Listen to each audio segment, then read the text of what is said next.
Halo members yang dikasih Tuhan, memasuki bulan April dan hingga bulan Juni akan datang, kita mulai akan membahas tentang karakter Tuhan yang dilambangkan oleh wajah manusia. Wajah manusia bicara tentang kemanusiawian kita sebagai ciptaan Tuhan. Mengingatkan pada kita bahwa kita membutuhkan satu dengan yang lainnya. Setiap kita diciptakan untuk berhubungan, untuk saling mengasihi satu dengan yang lainnya.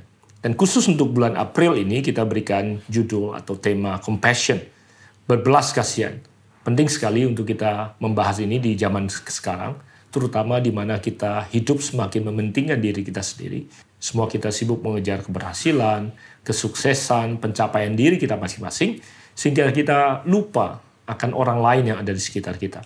Kalau diperhatikan bahwa ada banyak sekali ketidaknyamanan yang kita alami dalam kehidupan, apakah itu di lalu lintas, di tempat umum, semuanya kalau kita telusuri disebabkan oleh perilaku kita yang hanya mementingkan diri kita sendiri. Itu sebabnya kalau kita belajar daripada Tuhan Yesus sendiri, Injil mencatat setiap keberadaan di mana dia berada, selalu dia tergerak oleh belas kasihan, compassion, yang menyebabkan dia melakukan apa yang dia lakukan, bahkan melampaui apa yang banyak orang mampu pikirkan. Itu sebabnya dia sendiri juga memberikan perintah pada kita semua untuk mengasihi Tuhan pertama-tama dengan segenap hati kita, dengan segenap jiwa kita, dengan segenap kekuatan kita. Kemudian kita harus mengasihi sesama manusia seperti kita mengasihi diri kita sendiri.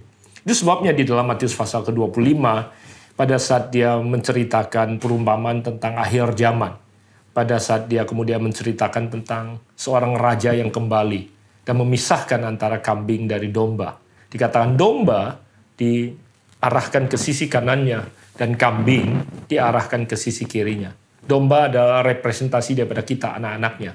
Dan kemudian dia berkata kepada orang-orang yang ada di sisi kanannya, yaitu anak-anaknya sendiri. Dan dia berkata, hai kamu yang diberkati oleh Bapakku. Kemudian dia katakan, terimalah kerajaan yang telah disediakan bagimu sejak dunia dijadikan. Dengan kata lain dia berkata, terimalah upah atas semua jerih payah yang telah kalian jalankan. Dan dia katakan, sebab ketika aku lapar, kamu memberi aku makan. Ketika aku haus, kamu memberi aku minum. Ketika aku seorang asing, kamu memberi aku tumpangan. Ketika aku telanjang, kamu memberi aku pakaian. Ketika aku sakit, kamu melawat aku. Ketika aku di dalam penjara, kamu mengunjungi aku. Kemudian orang-orang itu dikatakan menjawab, bila manakah kami melihat kau lapar, kau telanjang, kau jadi orang asing, kau haus, dan lain sebagainya. Dengan kata lain, mereka tidak merasa mereka melakukannya untuk pribadi Yesus secara langsung. Kemudian dia berkata, dan inilah kalimat yang akan saya pakai untuk menutup apa yang saya bagikan pada saudara semua. Dia berkata, atau raja itu menjawab, aku berkata kepadamu, sesungguhnya segala sesuatu yang kamu lakukan untuk salah seorang dari saudaraku yang paling hina ini, kamu telah melakukannya untuk aku. Saya berdoa pada saat kita belajar, kita juga menjadikan bulan ini kesempatan kita untuk memperhatikan, mengasihi, berbelas kasihan pada orang-orang yang mungkin paling tidak bisa membalas apa yang kita lakukan pada mereka. Pada saat kita melakukannya, kata Yesus, itu kita melakukannya seperti kepada dirinya.